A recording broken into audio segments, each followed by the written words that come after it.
కరుణామయుడు దివాకరం, దయామయుడు దివాకరం, క్యాషియర్ దివాకరం, కలియుగ పురుషుడు దివాకరం, కలియుగ మహాపురుషుడు దివాకరం, క్యాషియర్ దివాకరం, దయామయుడు దివాకరం, కరుణామయుడు దివాకరం, దయామయుడు దివాకరం.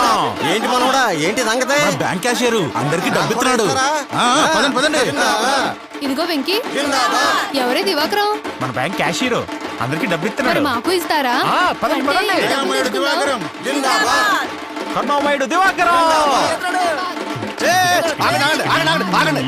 అంతగా పోడుతున్నారు. అసలు ఏం చేశాడు అతను? ఆయనే చేశాడు.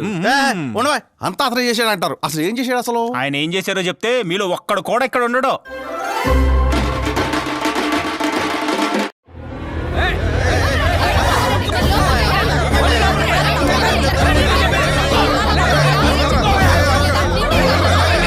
ఆగండి ఆగండి, ఎందుకు అలా చొచ్చుకొని వస్తున్నారు?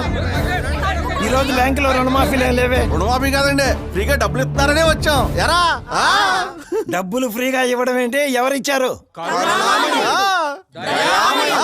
అదేనండి మీ క్యాషియర్ దివాకరం. ఏయ్, నువ్వు వెళ్ళి దివాకరాన్ని పిలు. Okay sir. దివాకరం గారు, మేనేజర్ గారు పిలుస్తున్నారు మిమ్మల్ని. సార్, ఏంటయ్యా దివాకరం, మన బ్యాంకు డబ్బులు ఫ్రీగా పంచుతానన్నావా? నేనెందుకు పంచుతాను సార్?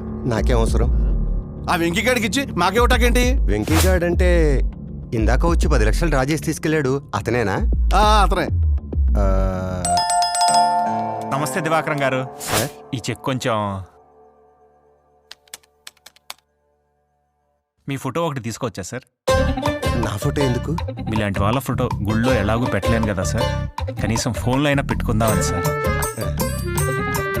కొంచెం back sir.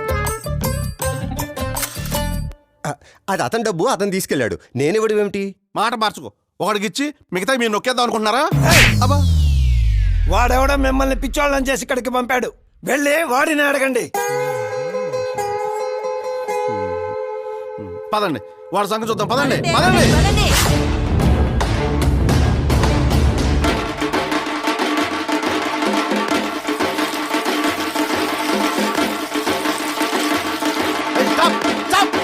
What hell is going on here? బుద్ధుందా? వాడేమో దేవుడా లీడరా? వాడికి చింత మొదలు కొడుతున్నారు. రేయ్, నీ డబ్బులు నీకు ఇచ్చినోడికి పాలాభిషేకం చేస్తావా? సిగ్గుందా నీకు? ఒరే, మరి ఇదే పని నువ్వు చేసినప్పుడు ఏయ్, నా డబ్బులు నాకు ఇచ్చినోడికి నేను ఎప్పుడు పాలాభిషేకం చేశానా? గుర్తు తెచ్చుకో.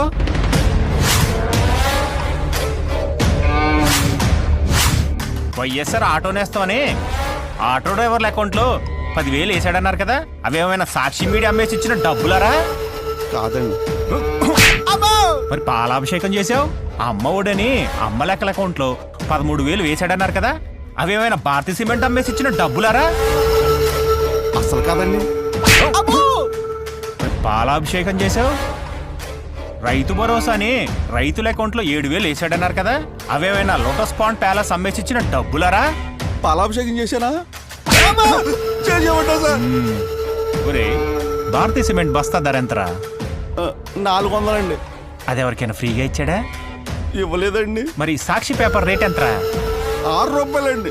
అది ఎవరికైనా ఫ్రీగా ఇచ్చాడా? ఇవ్వలేదండి. 6 రూపాయల పేపరే ఫ్రీగా ఇవ్వనోడు, సొంత చెల్లిని తల్లినే బయటికి తరిమేసినోడు, సొంత బాబాయినే గొడ్డలతో వేసేసినోడు ఫ్రీగా డబ్బులు ఇచ్చాడని పాలాభిషేకాలు చేస్తారా? నందమూరి కుటుంబం చనిపోయిన బసవతారకమ్మ పేరు మీద క్యాన్సర్ హాస్పిటల్ కట్టించారు. ఎందుకు? పేదలకు వైద్యం అందించడానికి. నారా భువనేశ్వరి చనిపోయిన తన తండ్రి పేరుతో ఎన్టీఆర్ ట్రస్ట్ పెట్టింది. ఎందుకు? ప్రజలకు సేవ చేయటం కోసం. మరి వైఎస్ జగన్మోహన్ రెడ్డి చనిపోయిన తండ్రి పేరుతో ఏం పెట్టాడు? పార్టీ పెట్టాడు. ఎందుకు? జనాల్ని దోచుకోవడానికి. అభివృద్ధి చేయటం రాదు, రాజధాని కట్టలేడు, పోలవరం పూర్తి చేయలేడు, ప్రత్యేక హోదా తీసుకురాలేడు, కనీసం చూసి చదవటం కూడా చేత కాదు. అలాంటి వాడికి ఓటెలా వేస్తారా? ఫ్రీగా డబ్బులు ఇస్తా ఉన్నారని. రే సీను, నువ్వు రోజు మందు అవుతావే, ఆ మందు క్వార్టర్ రేటు గతంలో ఎంత ఉండేదిరా? 80 రూపాయలండి. మరి అదే మందు ఇప్పుడు ఎంతరా? 200 అండి. ఎంత పెరిగింది? 120 రూపాయలండి. అంటే నెలకి ఎంత పెరిగినట్టు? 3,600 అండి. మరి ఏడాదికి ఎంత పెరిగినట్టు? 43,200 అండి. మరి 5 ఏళ్లలో ఎంత పెరిగినట్టు? 2,16,000 అండి. అయ్య బాబోయ్. చూసారా, ఈ విధంగా పెట్రోల్, డీజిల్, ఇసుక ధరలు, బస్ ఛార్జీలు, ఇంటి పన్ను, ఆస్తి పన్ను, చెత్త పన్ను, రోడ్ ట్యాక్స్, ఫైబర్ నెట్ ఛార్జీలు, ఆ ఛార్జీలు, ఈ ఛార్జీలు అని ఇలా పెంచినవన్నీ లెక్కేసుకుంటే ఈ 5 ఏళ్లలో ఒక్కో కుటుంబం నుంచి దోచుకున్నది అక్షరాల 10 లక్షల రూపాయలు. కానీ కుటుంబానికి నవరంధ్రాలు అనే పేరుతో ఈ 5 ఏళ్లలో మనకిచ్చింది 1 లక్ష రూపాయలు. అంటే 10 లక్షల రూపాయలు మన దగ్గరే మింగి 1 లక్ష రూపాయల ముష్టి మనకిచ్చి నేనే దేవుణ్ణి అంటున్నాడు. అలాంటి వాడికి మీరు పాలాభిషేకాలు చేస్తున్నారు. మీకు తెలుసా మన రాష్ట్రం మీద 13 లక్షల కోట్ల అప్పు ఉందని? అదంతా ఎవరు చేశారు? ఎవరు కడతారు? మన రాష్ట్రం మీద ఉన్న అప్పుల భారం మనదే, మనమే తీర్చాలి. రామన్న, నీ సంపాదన ఎంత? 20,000 రూపాయలు బాబు. నీ కొడుకు సంపాదన? 50,000. నీ కూతురు సంపాదన? 30,000. మొత్తం 1 లక్ష. అవును. నువ్వెప్పుడైనా అప్పు చేసావా? అప్పు చేయాల్సినంత అవసరమేమీ రాలేదు బాబు మాకు. ఎందుకు రాలేదు? సంపాదన సరిపోతుందిగా, అప్పు చేయాల్సిన అవసరమేముంది? చూసారా, సంపాదన సరిపడా ఉంటే అప్పుతో అవసరమే లేదు. మరి మన రాష్ట్రానికి ఎందుకింత అప్పయింది?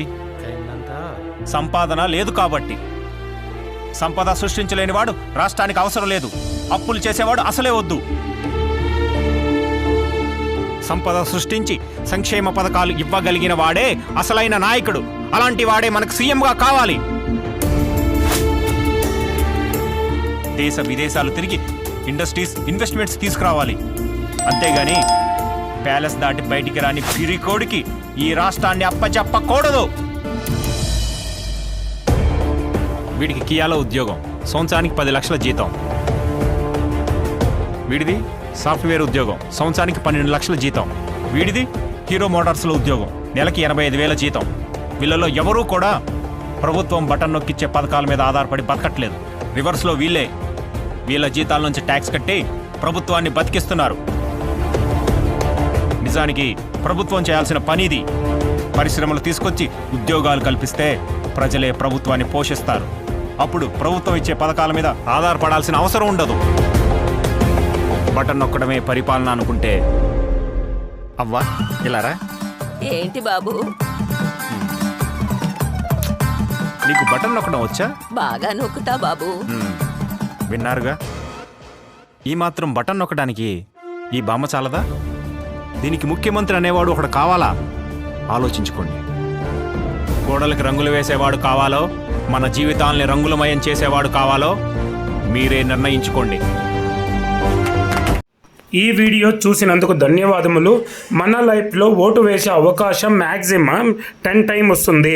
సో ఈ 10 టైమ్స్ ఓటు వేయడమే మన ఇండియా యొక్క ఆధారపడి ఉంటుంది.